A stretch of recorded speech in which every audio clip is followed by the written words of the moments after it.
Have you ever wondered how Asian restaurants seem to have the most tender meat? Dishes like broccoli beef seem to just fall apart on the fork, and you wonder if they've used the most expensive cuts? No, they're using tough cuts, but they're using this hack to break down the muscle fibers and produce the most spoon tender meat you've ever had. I've been using it on my wild game meat for a long time, and it's a guaranteed crowd pleaser, and today I'm letting you guys in on the secret. Joe Eppele here, and I am back with another segment of Cooking to Kill. Quick and simple wild game tips that are so easy, you're actually gonna use them. Tonight, I've thought out some caribou stew from 2 years ago, and it's a tough cut to begin with. That's why I've stewed it, but I'm gonna show you exactly how I'm gonna tenderize this and turn it into a delicious treat for the family. The process I'm talking about is called velveting, and it involves adding food-grade baking soda to your stew meat or to your ground meat to balance the pH on the surface of the meat, which relaxes the muscle fibers and allows more moisture and flavor to get absorbed into the meat, and then prevents the contraction of the meat during the cooking process, which is typically what squeezes out all that moisture. And we all know wild game meat is lean enough to begin with, so we want to hold on to as much moisture and as much flavor as possible. You're going to want to use something that is extracted using water or a simpler process, something like this food quality Red Mills baking soda right here. Now for the velveting process, it's extremely simple. What you're going to do is you're going to use a ratio of 1 teaspoon of baking soda and 2 to 3 tablespoons of water per pound of meat. So today I have roughly 2 pounds of meat, which means 2 teaspoons and 4 to 5 tablespoons of water.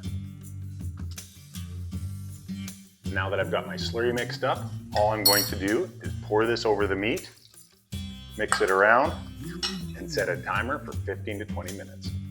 All right, our timer is up, and I don't know if you guys can see it or not, but all of the moisture and juice that was around the meat, that's typically there when you thaw the meat, has reabsorbed into these cubes, and it's taken on a bit of a softer look. Now at this stage, I recommend rinsing the meat to get the baking soda or excess baking soda off. You can cook with it on there, it's not gonna hurt you, but it can leave a bit of a metallic, chemically taste. And after that stage, after you rinse the meat, you just cook like you would with any other dish. Today, I'm gonna be making a stir fry with this. So I'm just gonna cut up some vegetables, add in a bit of a teriyaki marinade and some soy sauce, cook it up, serve it over rice, and it's gonna be a delicious meal. Also, you can use the same method with ground meat. However, do not use it in your burgers because you rely on that constricting process to hold the burger together. But if you're doing it in a pasta dish or over rice or any other dish you're doing with grind meat, it'll work perfectly and help absorb those flavors there as well. As always, thank you guys for checking out this segment of Cooking to Kill. I hope you guys enjoyed it, and I hope I'm helping you make the most out of your kills this season. Best of luck out there this year.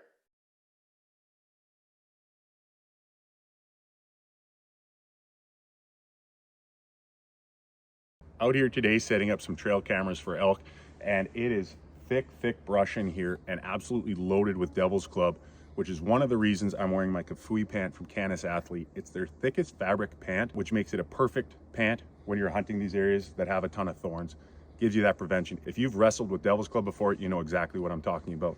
A few other features I really like about the Kafui pant is after a few washes, they are completely dead silent. They become like your favorite pair of sweatpants or fleece pants. So if you're wearing them for still hunting or late season hunts when you need to be quiet and warm, that thicker fabric really helps out. And just like every other pair of pants from Canis Athletes, they come with their military grade knee pads, which gives you that extra separation if you're crawling on your knees or moving into position and having to stalk really low. Gives you that prevention so you're not scraping your knees up, banging your knees, or making noise when you're moving in for that kill. Again, thanks for checking this out. Joe Eppele with The Edge, one of the many reasons I love the Kafui pant from Canis Athlete.